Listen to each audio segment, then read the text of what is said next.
Bonjour. Allons ensemble pour le moment de dévotion d'aujourd'hui.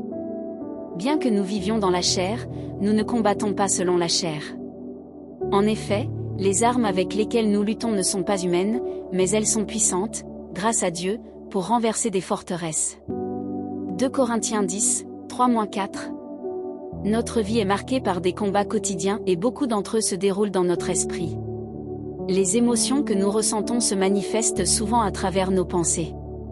Certaines surgissent immédiatement, comme des flèches tirées contre nous.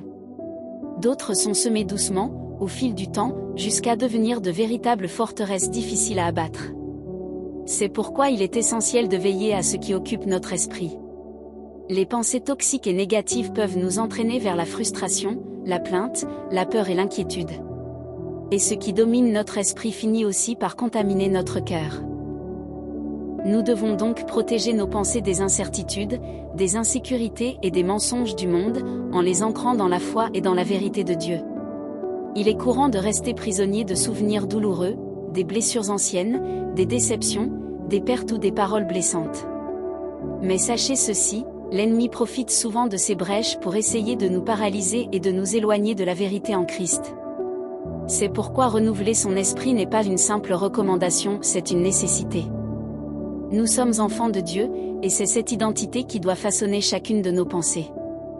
Lorsque notre esprit est ancré en Jésus et dans sa parole, nous devenons capables de résister aux attaques invisibles autour de nous. Nous développons une protection spirituelle qui nous garde des mensonges de l'ennemi. Une routine quotidienne de prière et de lecture de la Bible agit comme une armure invisible. Elle fortifie notre esprit, aligne nos pensées avec le ciel, et nous rend plus sensibles à la voix de Dieu. Cela nous permet de discerner ce qui vient de Dieu, et de rejeter immédiatement ce qui ne vient pas de lui. Rejetez aujourd'hui les mensonges, les comparaisons, la peur et les pensées destructrices. Déclarez la vérité de Dieu sur votre vie. Remplacez les pensées de doute par des promesses de foi. Remplissez-vous de la parole et alors, votre esprit sera transformé, et votre vie marchera en liberté. Comme le rappelle Romains 12:2, ne vous conformez pas au siècle présent, mais soyez transformés par le renouvellement de l'intelligence, afin que vous discerniez quelle est la volonté de Dieu, ce qui est bon, agréable et parfait. Réfléchissez. Que as-tu laissé grandir dans ton esprit?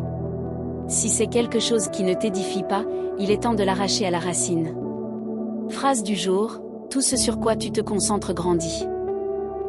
Si vous avez aimé notre dévotionnel, abonnez-vous à notre chaîne et priez avec nous chaque jour. Un grand câlin, et à demain.